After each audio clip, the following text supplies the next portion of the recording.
this quote from author Sean Covey. I am your constant companion, your greatest helper, or your heaviest burden, completely at your demand. Show me how you want something done, and I will do it automatically after just a few lessons. I am the servant of all great people and, alas, of all failures as well. Who am I? I am habit, your constant companion. Habit is the foundation of all successes and all failures, yet few people understand its importance. Through the Power of Habit book and the 7 Habits of Highly Successful Teens, I will show you how habits are so crucial for us. Now, what exactly are habits? How do they work? Why are they so important, and how do we develop them and change the ones that we have? Let's start by defining habits. Habits are the automatic responses that we have because we trained our bodies and minds to do so.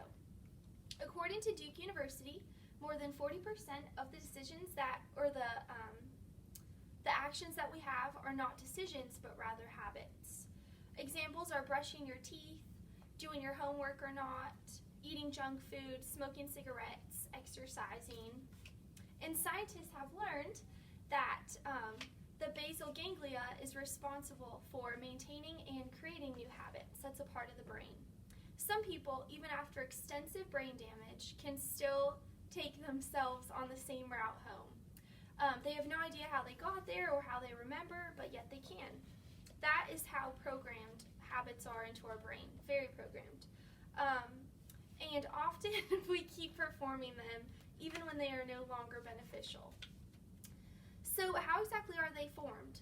Well, think back to how you learned to parallel park or ride your bike. There's a habit loop. It's a 3-step process. It begins with a cue, which triggers our minds to decide which routine to perform.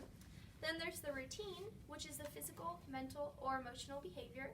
And finally, there's the reward, because our brain wants a positive incentive to remember the loop or to create a new one.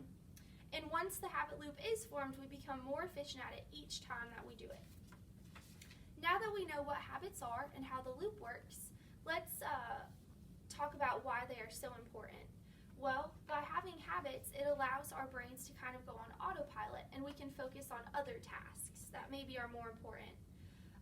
According to Charles Duhigg, which is the author of The Power of Habits, that is what allows us to drive and listen to the radio or cook and talk on the phone.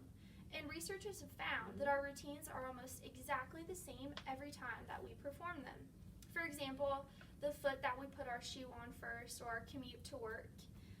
When we take a vacation, sometimes our routines change, and so when we come back from it, maybe we'll put our shoe on the left foot instead of the right foot, for example.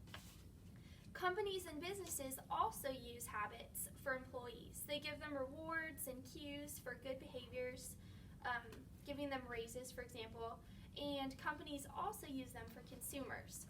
Febreze, for example, was not successful the first time that it was marketed. It was very unsuccessful, and so they remade it and they put scents in it. So you had like your Hawaiian breeze, vanilla scent, and so the cue was that when people's homes were dirty, they wanted it to smell nice, so they would spray Febreze as the reward. They'd get to smell something nice.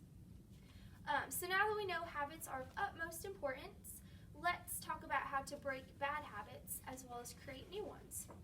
Well, while our brains don't allow us to completely erase old habits, it does allow us to rewire and change them. So basically, we keep the same cue, the same reward, but we change the routine. So like half the battle of changing your habit is just figuring out what is triggering it. And then, of course, some determination to change it. So for example, for college students, you're stressed from homework, you're just irritated, you want to try something new, and so the routine is that maybe you smoke cigarettes, and so your reward, you feel relaxed or relieved or occupied. Well, if you change the routine, you can change it to exercise, like taking a short walk or drinking some caffeine. So habits are critical for our successes and our failures. They're like the best friend that we always carry around.